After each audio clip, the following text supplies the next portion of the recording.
Kuppam municipal కార్యాలయంలో municipal chairman Sudheer ఆధ్వర్యంలో సాధారణ సమావేశంను నిర్వహించారు.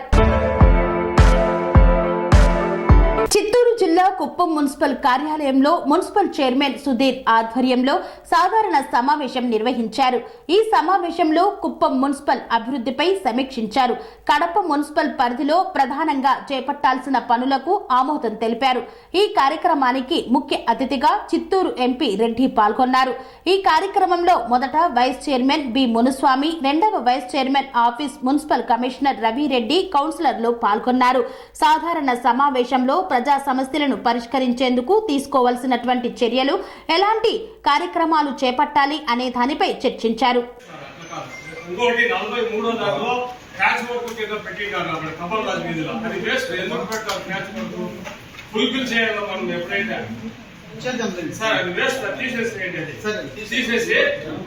అక్కడ నుంచి రమేష్ లేదంటే దీన్ని స్టాప్ చేశారు. ఎన్నిసార్లు చెప్పాలి ఆయన ఆదిత్యానికి ఇంజనీరింగ్ మనం పదే పదే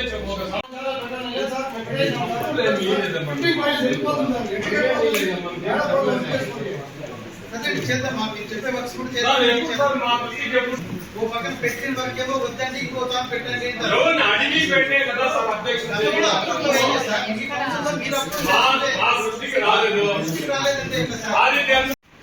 అప్పుడే సభ్యులు అప్పుడప్పుడే కొంచెం అవగాహన వస్తుంది.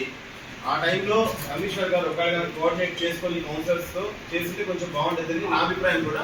బట్ గతం పక్కన పెడతాము. ఇప్పుడు మీరు చెప్పినట్టుగా ఎక్కడెక్కడైతే తదుపరి ఏదైతే ఉంటుందో దీన్ని కోఆర్డినేట్ చేసుకుని ఆ పర్టికులర్ కౌన్సిలర్ తో కోఆర్డినేట్ చేసుకుని ఆ రోజే రేడియం హౌస్ ప్రకాశం రోడ్ అనింటే నేను దాని గురించి మాట్లాడేవాడిని. ఆ రోజు పెట్టిన రేడియం హౌస్ ప్రకాశం హౌస్ అని ఉంటే నేను ఒప్పుకోండి.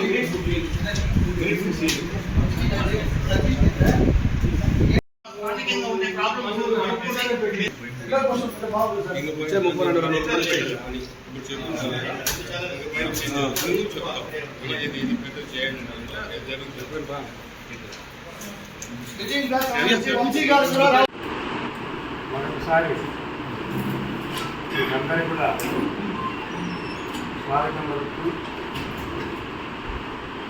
మీరు నడిపిన సమావేశం చాలా తృప్తికరంగా ఉంది. కొన్ని విషయాలు అందరూ చర్చించినారు.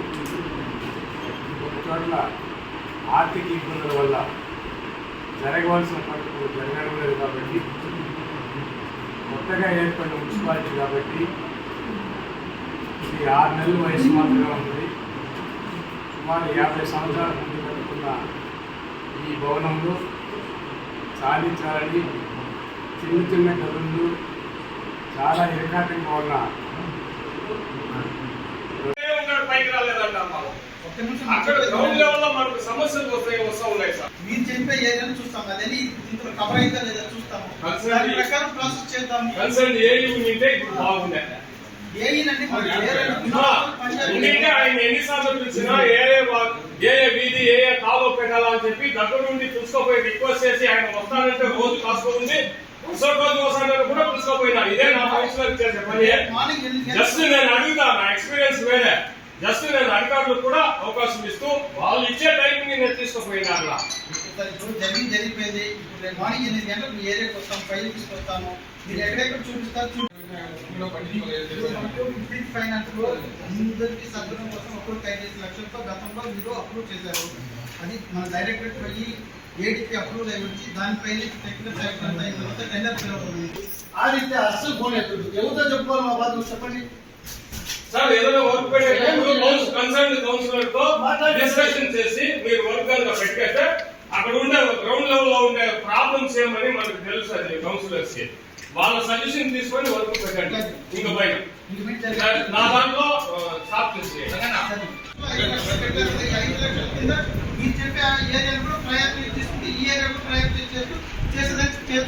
అక్కడ ఇక్కడ రెండు ఒకేసారి వర్క్ చేసేటట్లు ఉంటే చేయండి, లేదా నిలిపేయండి. నేను సర్దుబాటు చేసుకుంటా పబ్లిక్ దగ్గర. ఇది డెవలప్ కావాలా, పైన డెవలప్ కావాలా. కింద ఆల్రెడీ కొంతవరకు డెవలప్ చేసి చూపించినాను ఎంపీ గారి పుణ్యంలో. అది కూడా చేద్దాము. వర్కౌట్ వచ్చిన తర్వాత ఎస్టిమేట్ లో చూస్తాము. ఎంతవరకు ఏది వచ్చి విజిట్ చేయండి సార్, విజిట్ చేయండి. ఏది నెసిటీ ఏది నాట్ నెసిటీ అనేది మీకు తెలుసు గ్రౌండ్ లో. అందుకే చెప్పేది మా నాలెడ్జ్ తెస్తే మీరు మేము విజిట్ చేస్తాం, వాటిని ఎక్కడ సమస్య ఉంది రేపు తెల్లవారు ఐడెంటిఫై చేస్తాము. ఏది ఎలక్ట్రిక్ బండ్లో మీరు ఇచ్చినప్పుడు మీరు 10 days రెస్పాండ్ కాలేదు, కంప్లైంట్ ఇస్తాం, మేము వస్తాం రండి సార్, సీసీ ఫోటేజ్ చూపించండి సార్ అంటే కూడా చూపించడం లేదు. మీరు అది కుదరదు అంటారు. ఎందుకు కుదరదు అంటారు? చైర్మన్ గారు చూడకూడదా సార్? అది కౌన్సిలర్ ఎవరు వ్యక్తం పోయినా చూడకూడదా సార్? ఒక లారీ నోట్ చేస్తే మన సంబంధం లేదంటారు. సార్ వచ్చి చెప్పిన తర్వాత మన సంబంధం లేదు, నేను ఊళ్ళో లేదు, బయట ఉన్నాను, ఇప్పుడు మా సొత్తు మాకు వచ్చేసింది, సీఐ గారు చెప్పినారు, దీని గురించి ఏం ఇష్యూ వద్దంటారు. ఇప్పుడు సీఐ గారు ఏం సార్ సంబంధం? మా సీఐ గారు ఇష్యూ వద్దంటే సార్ కంప్లైంట్ చేయొచ్చు. సీఐ గారు ఏమి అది తీసుకోపోయినారని వెంటనే కమిషనర్ గారు ఫోన్ చేస్తే చేసినారు ఇచ్చేది అడిగింది కదా, సమాధానం చెప్పి వినాలా. చెప్పు. ఎక్కువ జోరుగా మాట్లాడితే జోరుగా ఏం లేదు, ఆ రోజు జరిగిందే చెప్పేది చెప్పాను. విను. నువ్వు అడిగినావు, ఇప్పుడు చెప్తా ఉన్నాను. నేను కమిషన్ చైర్మన్ అంతా కూర్చొని మాట మనం దీనికి ముందు కౌన్సిల్ మీటింగ్ లో దాన్ని స్క్రాప్ పెట్టాలని చెప్పి మాట్లాడినాం. ఓకే. మాట్లాడినప్పుడు అక్కడ ఉండే కొంతమంది ఏం చేసినట్టే ఈయన వెయిట్ ఎంత వస్తుందో దాన్ని బట్టి మనం రేట్ ఫిక్స్ చేయాలని చెప్పినాడు. ఓకే. పడిగినా కూడా ఒక 2-3 పోయేసి దాన్ని వెయిట్ వేయాలంటే వెయిట్ తీసుకోపోయేదని ప్లాన్ చేశారు. నేను క్లారిఫై చేశాను. అది మాకు తెలిసిన వెంటనే కమిషనర్ ఫోన్ చేసి సార్ ఇదేం సార్ అంటే అయ్యో వాళ్ళు ఏదో వెయిట్ వేసి ఎత్తుకోమన్నా వద్దు ఎక్కువ పెట్టేసామని చెప్పండి అని చెప్తే వెంటనే ఎత్తుకొని వచ్చి దాన్ని పెట్టేసి జరిగింది. అంతేగాని మన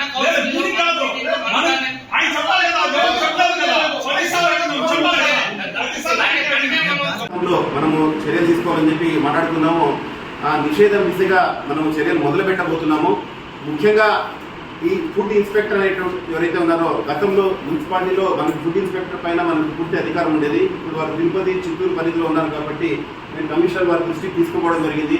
ఫుడ్ ఇన్స్పెక్టర్ ఎవరైతే ఉన్నారో నెక్స్ట్ కౌన్సిల్ మీటింగ్ వారిని ఇక్కడ పిలిచడమే కాకుండా కౌన్సిల్ సభ్యులు చేసే ఏదైతే విన్నపాలు ఉంటాయో వాటిని వారు పరిశీలించి ఇక్కడ ఉంటున్న లోకల్ హోటల్స్ అయితే ఏమి, ధాబాలు అయితే ఏమి, స్ట్రీట్ ఫుడ్స్ అయితే ఏమి, వీటిని ఖచ్చితంగా చర్యలు తీసుకోవడమే కాకుండా ఇటువంటి కంటామినేషన్ ఇప్పుడు చెప్పారు, వైస్ చైర్మన్ గారు చెప్పారు, ఈ ఇడ్లీలు ఏవైతే ఉన్నాయో వీటిని మనం ప్లాస్టిక్ వేసి తీసుకుంటున్నాము, హెల్త్ ఇష్యూస్ చాలా వస్తాయి కాబట్టి తప్పనిసరిగా ఒక ఫుడ్ ఇన్స్పెక్టర్ని సార్ మీరు ఖచ్చితంగా at least once in a week ఇక్కడ కుప్పం విజిట్ రావడమే కాకుండా నెక్స్ట్ కౌన్సిల్ మీటింగ్ అప్పటికి ఫుడ్ ఇన్స్పెక్టర్ ఒకసారి ఇక్కడ తీసుకొని వచ్చి సభ్యులందరికీ కూడా పరిచయం చేస్తే వారి పరిధిలో ఏదైనా కనుక సమస్యలు అనుకుంటే వారు ఫుడ్ ఇన్స్పెక్టర్ దృష్టికి తీసుకుపోవడం జరుగుతుంది. తర్వాత 15th ఫైనాన్స్ ద్వారా గతంలో మనం ఏదైతే కౌన్సిల్ ఆమోదం పొందినాయో ఇవన్నీ కూడా ఈరోజు దాన్ని టెండర్లు పిలవడం జరిగింది. టెండర్లు ఆమోదం పొందడం జరిగింది. కొంతమంది సభ్యులు వాళ్ళ ప్రాంతాల్లో దీనికి తగిన విధంగా న్యాయం జరగలేదని చెప్పి బాధపడుతున్నారు. కొంతమంది కొన్ని పనులు టెండర్లు ముందుకు రాకపోవడం వల్ల ఒక 7-8 టెండర్లు పెండింగ్ పెట్టడం జరిగింది. దాన్ని రీటెండర్ పిలవడం జరుగుతుంది. సో ఏ ఏరియా కూడా ఇక్కడ అన్ని ఏరియాలు సమానం. ఇప్పుడు మున్సిపాలిటీ పరిధిలో కుప్పం టౌనే కాకుండా పక్కన 7 పంచాయతీలు మనం విలీనం చేయడం జరిగింది.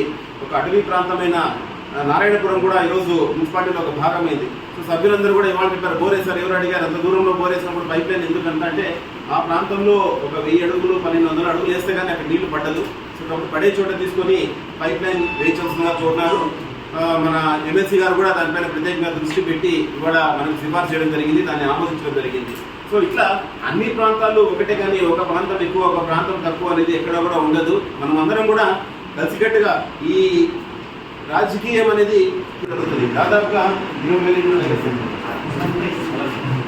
ఒక 12 నుంచి 15,000 ఇళ్ళు ఇక్కడైతే ఉన్నాయన్నమాట మున్సిపాలిటీ పరిధిలో. ఇది కాకుండా మీరు కొత్తగా బిల్ కలెక్టర్స్ ఎవరైతే ఉన్నారో దాదాపు 40% మాత్రమే ఇక్కడ హౌస్ ట్యాక్స్ కడుతున్నారు. మిగిలిన 60% ట్యాక్స్ కనుక ఎందుకంటే మున్సిపాలిటీ పరిధిలో ఉన్నారు. మున్సిపాలిటీ పరిధిలో ఉన్నప్పుడు ఇక్కడ ఉండే సౌకర్యాలను కూడా అనుభవిస్తున్నారు, బట్ ట్యాక్స్ కట్టడం లేదు. ఈ ట్యాక్స్ మనం కట్టే విధంగా కావాలంటే ప్రతి హౌస్ ఐడెంటిఫై చేయాలా. హౌస్ ఐడెంటిఫై చేసే నెంబర్ కనుక ఇస్తే మీరు చెప్పిన సమస్యలు ఏవైతే ఉన్నాయో అది ఎవరిపైన డిపెండ్ కాకుండా ఒక అటానమస్ బాడీ మాత్రం మన మున్సిపాలిటీ తయారవుతుంది. ట్యాక్స్ తగిన విధంగా మనం కలెక్ట్ చేసుకోవాలంటే అభివృద్ధి కూడా వేగవంతంగా చేసుకోవడానికి అవకాశం ఉంటుంది. కాబట్టి ఈ పర్టికులర్ బోర్డ్స్ ఇది ఎందుకు చూపిస్తున్నాం అనేటట్లయితే ఎవరైనా అంటే మీరు కూడా కౌన్సిల్ సభ్యులు అందరూ కూడా ఉన్నారు. మీ ప్రాంతంలో ఎవరైనా దీనిపైన అడ్వర్టైజ్మెంట్ చేసుకోవాలనుకున్నా అంటే హాస్పిటల్స్ ఉంటాయి, తర్వాత గ్రానైట్ కంపెనీ వాళ్ళు ఉంటారు, లోకల్ మర్చెంట్స్ ఉంటారు, ఇండస్ట్రీస్ ఉంటారు. ఎవరైనా కనుక ఈ కింద అడ్వర్టైజ్మెంట్ కనుక చేసుకోగలిగితే మాత్రము ఈ బోర్డ్స్లో వాళ్ళ కింద అడ్వర్టైజ్మెంట్ చేసుకునే విధంగా మనము అవకాశం ఇస్తాము. పై పక్కన మున్సిపాలిటీకి సంబంధించి వాళ్ళ డోర్ నెంబర్స్ ఇస్తాం. కాబట్టి మీరందరూ కూడా ఈ పర్టికులర్ ప్రతిపాదనను ప్రజల్లోకి విరివిగా తీసుకుపోవాలా. లోకల్గా ఉండే వ్యాపారస్తులతో ఒకసారి మాట్లాడి వాళ్ళు కూడా ఒక రకంగా అడ్వర్టైజ్మెంట్ చేసుకునే దానికి అవకాశం ఉంటుంది కాబట్టి ఇది తీసుకురావడం జరిగింది. ఇలాగే స్ట్రీట్ నేమ్స్ కూడా అనమాట. ఫర్ ఎగ్జాంపుల్ ఏపీ వజ్రవేల్ స్ట్రీట్ ఉంది, ప్యాలెస్ ఎక్స్టెన్షన్ ఉంది. ఎక్కడున్నా కూడా ఒక పర్టికులర్ స్ట్రీట్కి ఏరో మార్క్స్ వేసేసి దానికి భిన్న మాదిరి కట్టి ఒక 3 feet మనం ఒక బోర్డు తయారు చేయాలని చెప్పి ప్రతిపాదన ఉంది.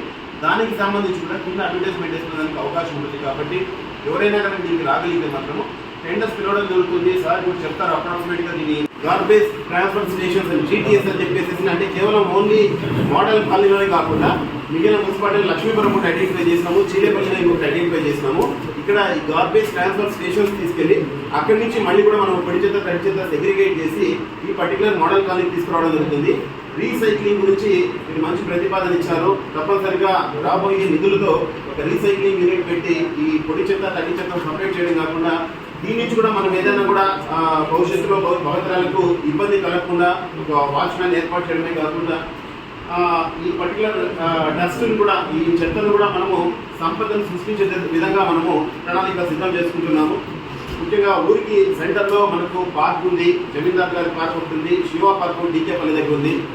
ఈ పార్కుకి సంబంధించి మనము కొన్ని చర్యలు తీసుకోవాల్సింది. అంటే గతంలో ఆ ట్రాక్స్ అవి ఉన్నాయి.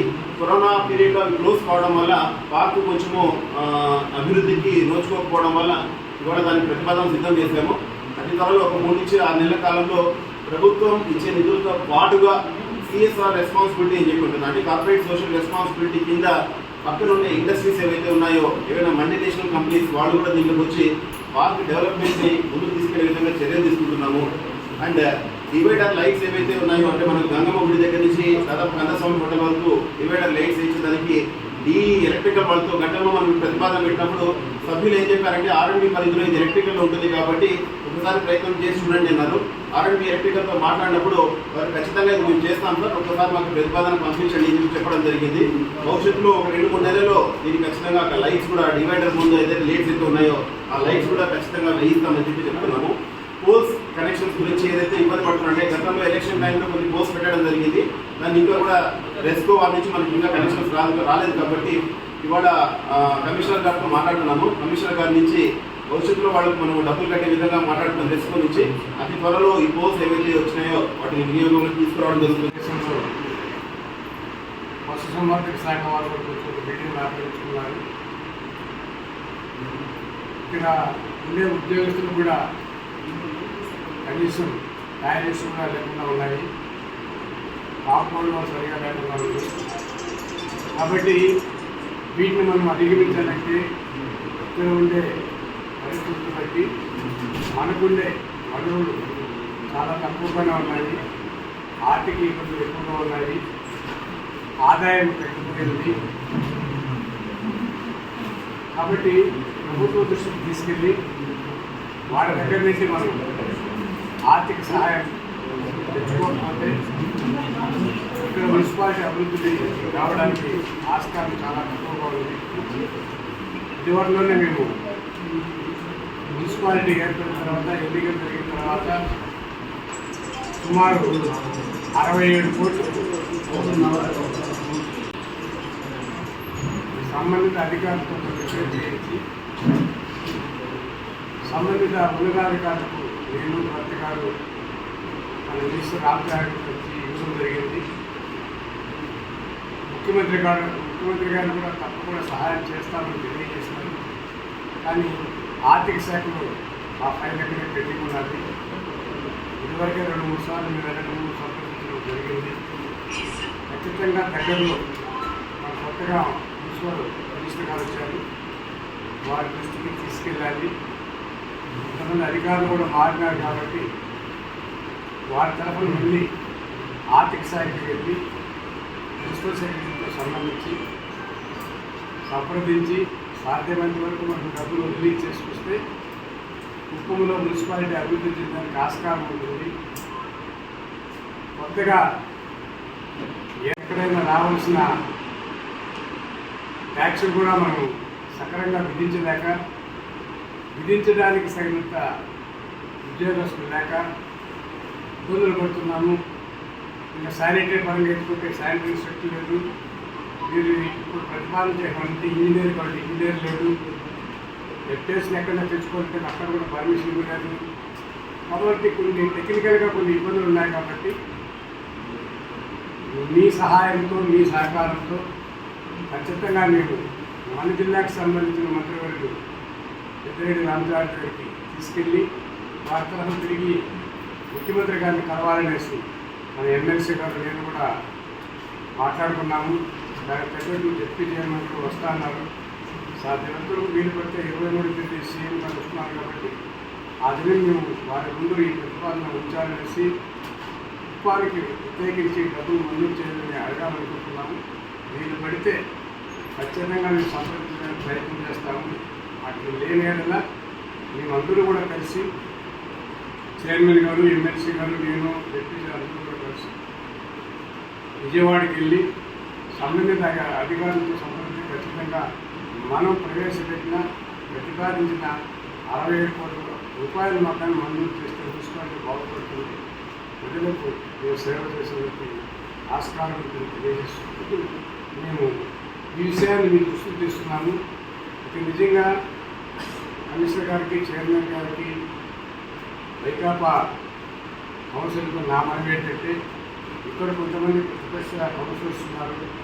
మీరు ఏదైనా అభివృద్ధి పనులు చేపట్టినప్పుడు భూషణ్ గారికి అభిజీవి చెప్తున్నారు. దయచేసి వారు ఎంతమంది ఉన్నారని కాదు, వారి ప్రతిపాదనకి ఖచ్చితంగా మొట్టమొదటి వారికి ఉన్న కాటికి వారికి వారిని గుర్తుపరిచేందుకు ప్రయత్నం చేయండి. తర్వాత మన పౌరులకు తక్కువైనా మర్చుకోకుండా కమిషన్ పైన తగులాడకుండా సంబంధిత అధికారులు వాళ్ళకి చేసేదే మాట్లాడుకుంటున్నాం. మొట్టమొదటి ప్రతిపక్ష వాళ్ళు ఏమన్నా అనుకుంటున్నారు, వాళ్ళకి ప్రతిపక్షం చెప్తాం, అంతా కలిసే ఉన్నారు. వాళ్ళకి ఏదైనా ఇబ్బందులు ఉన్నటువంటి ఖచ్చితంగా వెంటనే నెరవేర్చమని నేను మిమ్మల్ని అందరినీ వేడుకుంటున్నాను. ఎలాంటి భేదభావాలు లేకుండా కుప్పం మున్సిపాలిటీ అభివృద్ధి చేసే ప్రయత్నం చేస్తే దగ్గరలో న్యూస్లు తీసుకొచ్చేసి ఈ మున్సిపాలిటీని చూపించి మున్సిపాలిటీని ప్రత్యేకించి అభివృద్ధి ఖచ్చితంగా ప్రభుత్వం తరఫున తగిన సహాయం చర్యలు తీసుకున్నాను. నా ప్రయత్నం తప్పకుండా ఉంటుంది. ఎమ్మెల్సీ గారు ఈరోజు కొన్ని పెద్దపాయల శుక్రవారం విషయం బాగా ఆయన ఊరిలో అందుకోసం నన్ను కూడా ఇక్కడ తెలంగాణ కూడా ఈ ఊరికి రావడం జరిగింది. మనమందరూ ఒక అన్నదమ్ములాగా తల్లి బిడ్డలాగా ఈ పట్టణాన్ని అభివృద్ధి చేయాలి.